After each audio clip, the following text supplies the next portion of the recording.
இந்த வீடியோவில் எதை பற்றி பார்க்க போகிறோம் அப்படின்னு பார்த்தீங்கன்னா, டிஎன்எஸ்டிசியில் தற்சமயம் பார்த்தீங்கன்னா புதிய காலி பணியிடங்கள் எப்பொழுது வெளியிட போகிறாங்க. ஸோ தமிழக அரசு போக்குவரத்து கழகத்தில் முறைகேடுகள் நடந்திருக்கு அப்படின்னு சொல்கிறாங்க.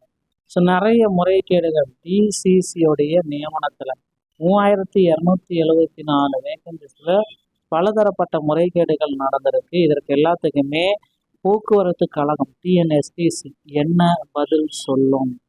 ஸோ தமிழக அரசு போக்குவரத்து கழகத்தில் 2026 புதிய வேகன்சிஸ் 28,000 நபர்களை எடுக்க போகிறாங்க. ஸோ இது பார்த்தீங்கன்னா எப்போ நடக்கும் அப்படின்னு பார்த்தீங்கன்னா, அதிகாரப்பூர்வ அறிவிப்பு அப்படின்னு நம்ம பார்க்குறப்ப இந்த ஜூலை 15ஆம் தேதிக்கு முன்னாடியே நடுவில் பார்த்தீங்கன்னா இடைக்கால பட்ஜெட் தாக்க போகிறாங்க. ஸோ புதிய அரசுடைய இடைக்கால பட்ஜெட் தாக்கல போக்குவரத்து கழகத்தில் புதிய அறிவிப்புகள் நிச்சயமாக வெளியாகலாங்க. ஸோ டிஎன்எஸ்டிசியோடைய அறிவிப்புகள் போக்குவரத்து கழகத்தில் டிரைவர் ஒரு 20,000 பேர், ஓகேங்களா. ஸோ கண்டக்டர் ஒரு 8,000 பேர். ஸோ இப்படி பார்த்தீங்கன்னா 28,000 பேர் பக்கம் எடுக்க போகிறது உறுதியாக்கப்பட்டிருக்குங்க. ஸோ நீங்கள் பார்த்தீங்கன்னா இப்போ இருக்கிற சுச்சுவேஷனில் இந்த டிஎன்எஸ்டிசியில் ஜாயின் பண்ண என்னென்ன விதிமுறைகளை பயன்படுத்தும் அப்படின்னு பார்த்தீங்கன்னா, ஸோ ஆர்டிஓ அலுவலகத்துக்கு சென்று டிரைவிங் லைசன்ஸ் மற்றும் இந்த கண்டக்டர் லைசன்ஸ் எடுக்கலாம். கண்டக்டர் லைசன்ஸ் எடுக்கிறதுக்கு முன்னாடி ஃபர்ஸ்ட் எய்ட் சர்டிஃபிகேட் உங்களுக்கு வேணுங்க.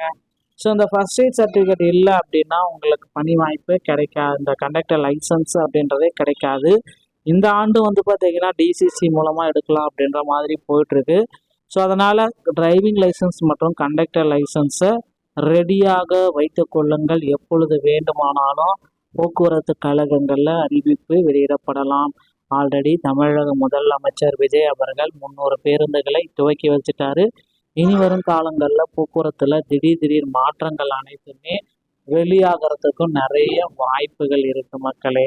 ஸோ நீங்கள் இந்த டைமில் பார்த்தீங்க அப்படின்னா போக்குவரத்து கழகத்தில் ஜாயின் பண்ணணும் அப்படின்னா அருகாமையில் இருக்கிற ஆர்டிஓ அலுவலகத்தை அணுகிக்கோங்க. ஸோ அங்கே உங்களுக்கு பார்த்தீங்கன்னா ஆர்டிஓ அலுவலகத்தின் வாயிலாக உங்களுக்கு சில முக்கியமான அறிவிப்புகள், டிரைவிங் லைசன்ஸ் எடுத்துக்கலாம், அப்புறம் கண்டக்ட் லைசன்ஸ் எடுத்துக்கலாம், ஃபர்ஸ்ட் எய்ட் சர்டிஃபிகேட்டு தமிழ்நாடு திறன் மேம்பாட்டு கழகங்கள் வாயிலாக ஃபர்ஸ்ட் எய்ட் சர்டிஃபிகேட்டையும் எடுத்துக்கலாம் மக்களே. இந்த ஒரு வீடியோ பதிவு இதை பற்றி தான் உங்களுக்கு தெளிவாக விளக்கும் அப்படின்றத நம்ம எதிர்பார்க்கலாம்.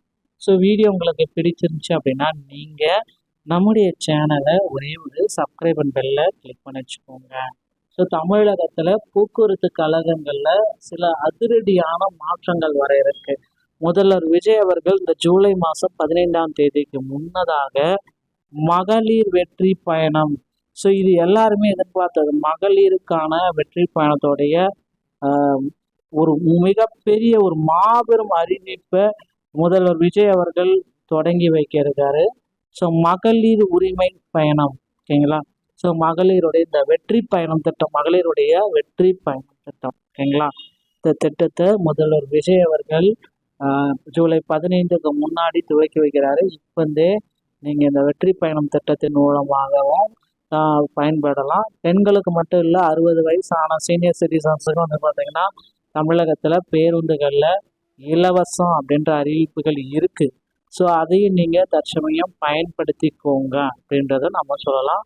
ஸோ உங்களுக்கு உண்டான அட்டைகள் எல்லாமே மாநகர போக்குவரத்து கழகத்தில் கொடுக்குறாங்க. இதை வாங்கி நீங்கள் பேருந்துகளில் காட்டினா உங்களுக்கு பேருந்துகளில் இலவசம். இதில் ஆண்கள் பெண்கள் இருப்பாளருமே இதை பயன்படுத்தி கொள்ளலாம். வீடியோ பார்த்தமைக்கு மிக்க நன்றி. மீண்டும் ஒரு நல்ல தகவலோட நான் உங்களை சந்திக்கிறேன். நன்றி, வணக்கம்.